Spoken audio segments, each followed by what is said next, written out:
மிதுன ராசி அன்பர்கள். மிதுன ராசி அன்பர்களுக்கு வேலையில் புதிய மாற்றங்களை நீங்கள் பார்க்கலாம். எடுத்துக்கொண்ட முயற்சிகள் அனைத்தும் உங்களுக்கு வெற்றி அடையக்கூடிய ஒரு சூழ்நிலையே இருக்கும். இந்த மிதுன ராசி நேயர்களுக்கு பல நாட்களாகவே இருக்கக்கூடிய சின்ன சின்ன உடல் உபாதைகள் சரியாவது மற்றும் நமக்கு நிறைய எதிரிகள் இருப்பாங்க இல்லையா, அந்த எதிரிகள்கிட்ட நமக்கு கிடைக்கக்கூடிய விடுதலை, இல்லைன்னா எதிரிகளே நம்மள்ட்ட சரணடைகிறது, இப்படிப்பட்ட ஒரு சூழ்நிலைகள் இந்த மிதுன ராசி நேயர்களுக்கு வரப்போகிறது. ஸோ வேலையில் நம்ம கூட வேலை பார்க்குறவங்க யாருக்கெல்லாம் நம்மளை பிடிக்கலையோ, நம்ம கிட்ட பேசாமல் இருந்தாங்களோ, அவங்க மீண்டும் நம்ம இடத்துல பேசுவதும், வேலை செய்யக்கூடிய அந்த சூழ்நிலை நமக்கு ஒரு மன நிம்மதியும் மென்டலி கம்ஃபர்டபுள்னு சொல்லுவோம் இல்லையா, மைண்டில்.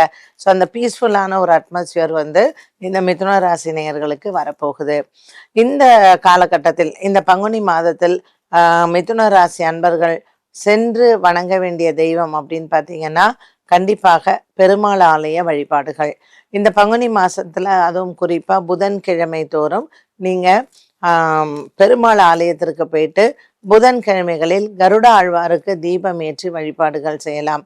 கருடனுக்கு தீபம் ஏற்றி துளசி மாலை சாற்றி அர்ச்சனை செய்ய இந்த சத்ரு நாசினி அப்படின்னு சொல்லக்கூடியது இந்த பங்குனி மாதத்தில் நமக்கு ரொம்பவுமே சிறப்பாக அமையும். பங்குனி மாதத்தில் வரக்கூடிய ஸ்ரீ ராமநவமி அன்று அன்னதானங்கள் செய்வதும், ஸ்ரீ ராமபிரான் ஆலயத்தில் சிறப்பான பூஜைகள் செய்வதும் மிதுன ராசி நேயர்களுக்கு நல்ல பலன்களை கொடுக்கும்.